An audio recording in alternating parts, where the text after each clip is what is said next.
যেখানে নরক শুরু হয় সেখানেই দেবীর আবির্ভাব। মা একটি পৌরাণিক হরর থ্রিলার, যেখানে এক মায়ের সাহসিকতা ও আত্মত্যাগের গল্প উঠে এসেছে। কাহিনীর সংক্ষিপ্ত বিবরণ: এক অন্ধকার রাত, নিঃশব্দ একটা গ্রামের বুকে জন্ম নিল এক রহস্যময় কান্না। একটি শিশু আর এক অসহায় মা, যারা জানে না তাদের চারপাশে লুকিয়ে আছে এক অতিপ্রাকৃত শত্রু। এই গল্প এক মায়ের, যার কোলে আছে একটা নিষ্পাপ শিশু, আর তার সামনে আছে এমন এক শক্তি যার মুখোমুখি হওয়ার সাহস অনেকেরই নেই। কিন্তু এই মা জানে না কিভাবে হেরে যেতে হয়। সে জানে শুধু একটাই কথা: যদি আমি মরে যাই, তবুও আমার সন্তানের গায়ে আঁচড় পড়তে দেব না। একটি পুরনো ভগ্নপ্রায় মন্দির, একটি অভিশপ্ত আত্মা, একটি ধর্মীয় রহস্য যা বছরের পর বছর চাপা পড়েছিল অন্ধকারে।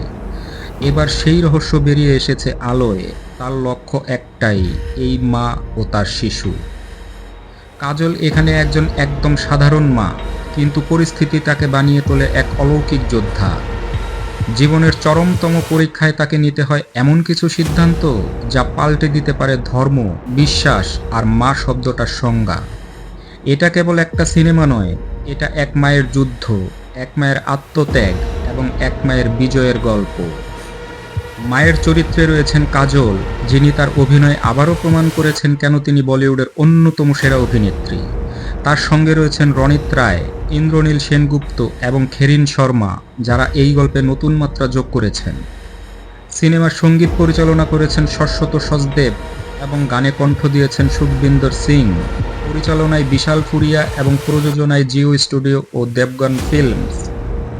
মা শুধুমাত্র একটি হরর থ্রিলার নয়, এটি একটি মায়ের সাহসিকতা, আত্মত্যাগ এবং ভালোবাসার গল্প। এই সিনেমা আপনাকে ভাবাবে, অনুপ্রাণিত করবে এবং একটি গভীর বার্তা দিয়ে যাবে। সিনেমাটি 2025 সালের 27শে জুন প্রেক্ষাগৃহে মুক্তি পাবে।